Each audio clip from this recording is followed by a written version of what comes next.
Hello again, everyone, and welcome back to Reddit Aliens. I'm John, and as always, thank you so much for being here. A good topic? Let's do it.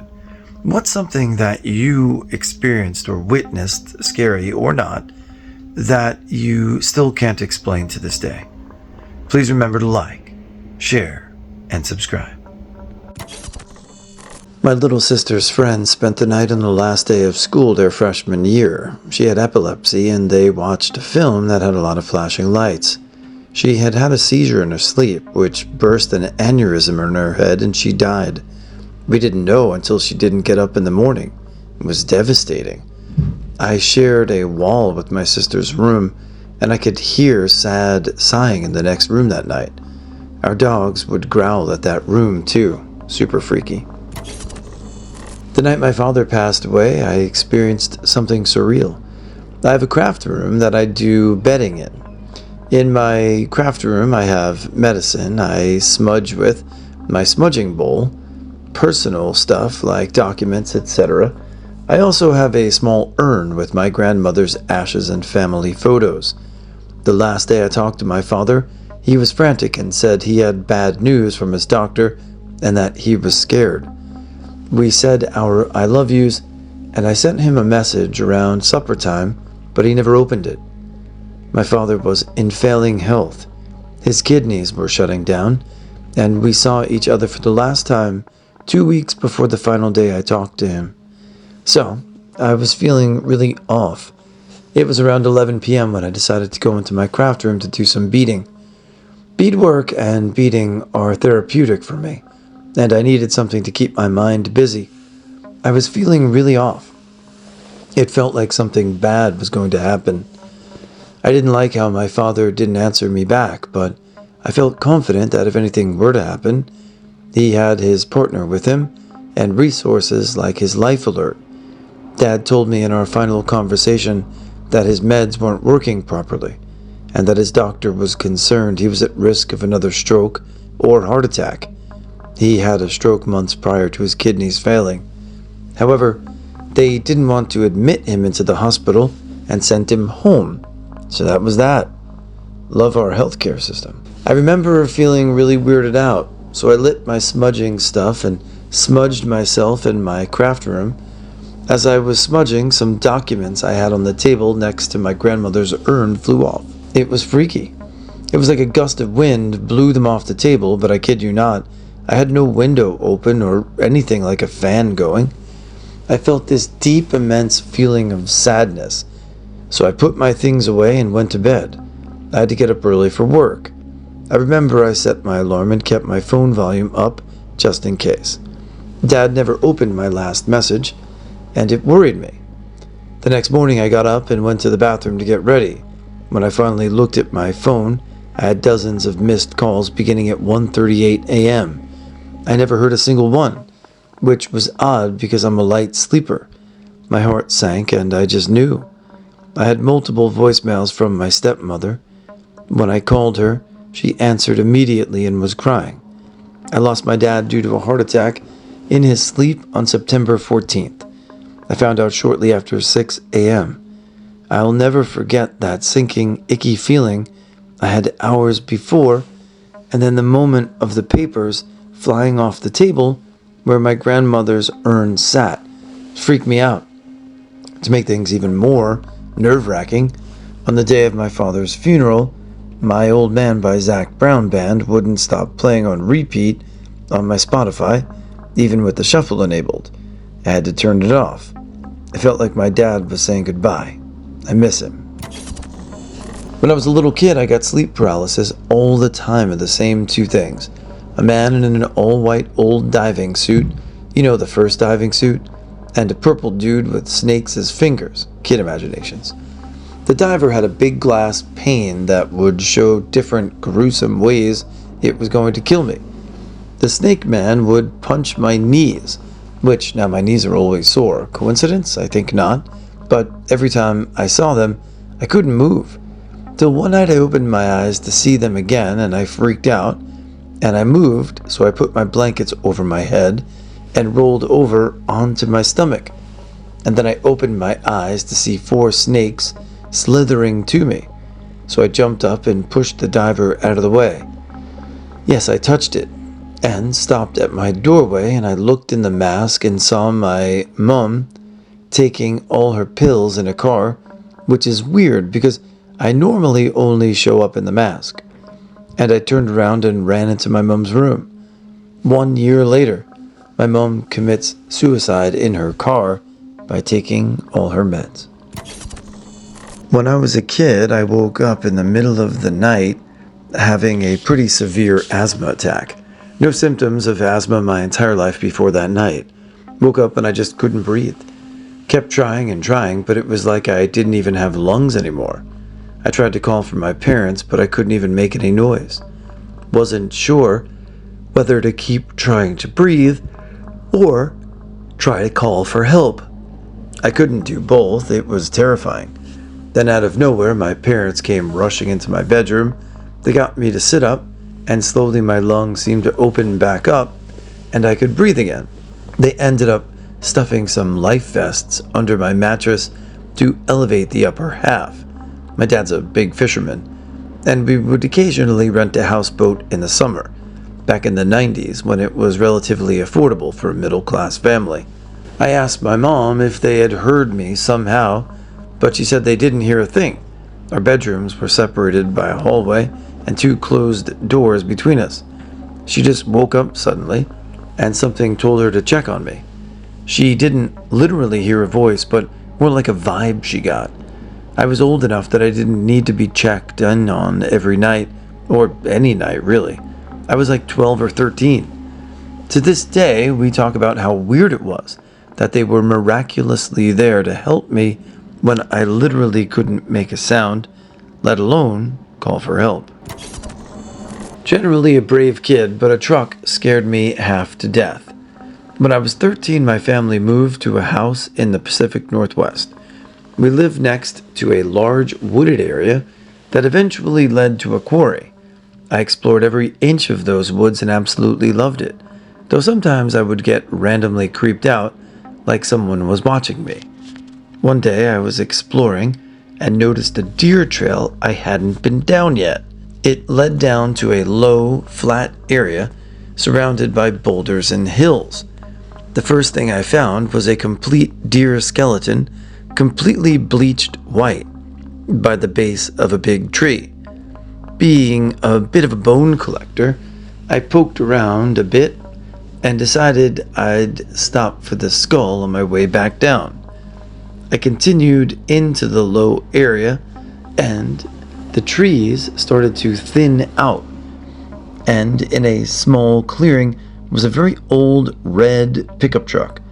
I don't know cars well, but I know it was very dirty and had big, rounded out wheel walls like cars in the 60s.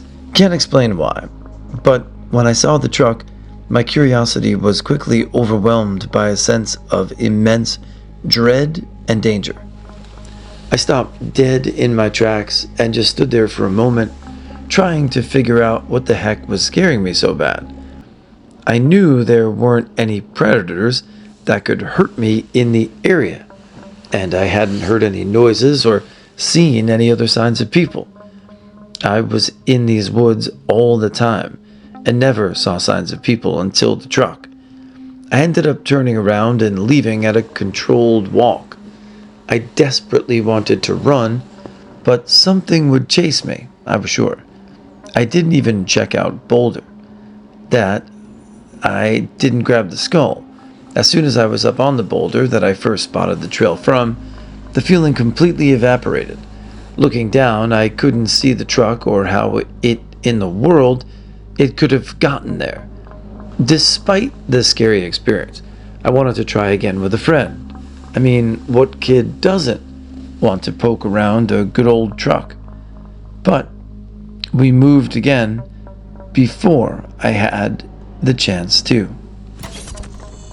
In our primary school, when you get to year 6, the final year, you could be a ranger, which meant a sort of helper for the teachers and mentors for the younger students, usually years 1 and 2, helping the younger years with classwork, clearing up the equipment after PE lessons, helping the school office with simple tasks like printing, faxing, etc., and monitoring the stairways when kids were going down to the playground in case it got too rowdy, things like that.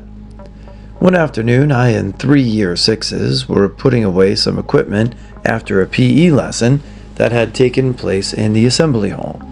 There was a storage cupboard there, and we were putting away some hula hoops and then decided to have some fun, taking turns, locking each other in, making ghost noises, and scaring each other. We had to get to our next lesson, so we finally finished putting everything away, locked the door, and then we heard a noise like equipment being shifted from inside the cupboard. We were slightly spooked, but I figured something must have just fallen. As a joke, though, I knocked on the door, and I shit you not, someone knocked back from inside. Never ran so fast in my life. It sounds like it could have been one of your friends playing a prank. Maybe it was legit. I don't know the dimensions of the room, so who knows. But I do know that in 8th grade, my school did the Wizard of Oz, of which I was the lighting guy, and afterwards we had an after party at my 8th grade girlfriend's house. Oh, very cool. She was Dorothy, by the way. You're welcome. And they were doing the whole Bloody Mary thing where you go in the bathroom and you turn the lights off and you say the name 3 times and, I don't know, something bad happens. Right before they turned the light off, I noticed in the bathroom there was an electric toothbrush. And they turned the lights off, and there's like 8 girls, 3 guys all in the bathroom. And they say the words, and as soon as they say the third Mary, I turn the electric toothbrush on. There's like this sound, and people freaked out. And so that's how supernatural experiences happen. I'm still waiting to see that story pop up on one of these one day. When I was around 15, a group of us had a sleepover at his friend's house. This friend lived right opposite of a church and small graveyard. The graveyard is not one that is currently in use. I think the last time someone was buried there was the early 1900s. To the point, we were pissing about each other, other scary stories, and being 15-year-olds when I mention a man I spot walking outside between the block and the graveyard. I start telling the friend group he must be a ghost, as it's around midnight and it's relatively quiet. Important to note that I did not believe he was a ghost, and this was all said in jest. We're all having a laugh about it when he turns and walks into the graveyard. This wasn't strange in and of itself, as the graveyard granted access to the main road. However, as I kept looking, I could see clearly from where we were that the graveyard gates were locked. Both I and friends saw him walk into the graveyard, and we both saw the locked gate afterwards. I've never been able to explain how both of us saw a man walk through a locked metal gate. I still sit on the fence about it being a ghost, as I'm by nature very skeptical. Maybe some sort of optical illusion? Whatever happened, I've never been able to explain it. I've seen lots of odd things in my life, but this is a string of strange occurrences my husband and I referred to as the friendly ghost. The first time we experienced anything, my husband, myself, and our roommate were all watching TV in the living room of the house we lived in during college. Our roommate, Dylan, was drinking a glass of water. He finished the glass, turned it up to get every last drop, and set it on the ground next to the couch. No side tables. College life. A few minutes later, he got up to refill the glass, but when he reached for the glass, it was full of cold water. We were all so confused, but joked that he must have a very nice and helpful ghost on our hands. From then on, if we would lose anything, if you looked for a few minutes, then gave up and started doing other things for a bit, 9 out of 10 times, you'd walk out of the kitchen to find it on the counter. Other times, my husband would forget to lock the doors on his way out when I was still in bed, and after our roommate had already left. So he'd text me to go lock it. Most times it was already locked. Both men insisted it wasn't them. After college, we moved to another state and completely forgot about it. Then after a year, we changed apartments. We had about a week of overlap in our leases. and we used that time to move most of our belongings. I brought my shoes one day and tossed them in the closet haphazardly to reuse the box. When we came back the next day, all my shoes were lined up neatly against the wall. I thought my husband did it while I was working, going unpacking or something else, but he insisted he didn't touch them, and neither did any of our friends who helped us on the move. Nothing else was touched. I don't talk about this because even the thought of this genuinely scares me because I don't want to think too much about it. I had this room in my house as a kid where I would always see shadow people walk out of curtains and then go back in. But at the time I didn't really know what shadow people were, and I just chalked it up to the dark playing tricks on my eyes. But this one night, when I was shaking the room with my nanny, a shadow person came out of the curtains, approached and stood over me, and I swear put its hands over my mouth, and I couldn't genuinely feel a hand. I wasn't able to scream or even open my mouth, so I just closed my eyes and nearby light, and when I finally felt the presence leave, I opened my eyes and it was gone. I didn't tell anyone anything, and I convinced myself if I made it all up, so I shouldn't mention it. After that day, I've never seen a shadow person ever again, and I always wonder what its intention was when it was doing that. After the moment I couldn't stand to be in that room again, it genuinely gave me a terrible vibe, and I felt something in my gut telling me to leave every time I was in it. I wouldn't say scary, but I was in Santorini, Greece in '95. My girlfriend and I heard about this private, secluded beach on the island and decided to spend the day there. We drove our mopeds to the cliff of the cove it was nested in. The plan was we would shore and swim into the beach, which was only about 70 feet. Anyway, we walked down to the shore and realized to our horror the water was insanely choppy, and we would risk our lives trying to swim ashore.